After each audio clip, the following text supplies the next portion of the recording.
Welcome to Kenton Teaches. Enjoy the video. In this video, I will explain how to use Notion Habit Tracker. Start by creating a new database in Notion, perhaps naming it My Habits. Next, add essential properties to organize your tracking. You'll want a habit name property, a type property for categories like health or learning, and a frequency property to note if it's daily or weekly. Crucially, include a Done checkbox for marking completion and a Last Done Date property to easily see your progress. Once your tracker is set up, daily use is straightforward. Simply check the Done box for each habit you complete. Notion offers powerful views to visualize your progress.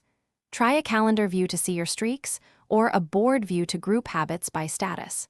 You can also filter your database to display only today's tasks, making your daily routine clear and manageable.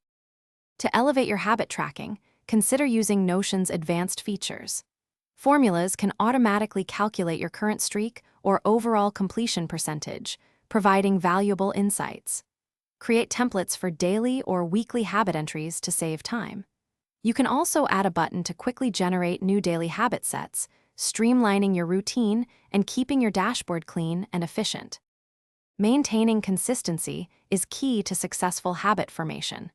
Make it a point to review your tracker weekly, assessing your progress and identifying any areas for improvement. Don't hesitate to adjust your goals if they feel too ambitious or too easy.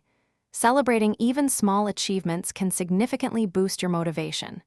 Remember, the easier your tracker is to access, the more likely you are to use it consistently. Thanks for watching. Please subscribe if this video was helpful.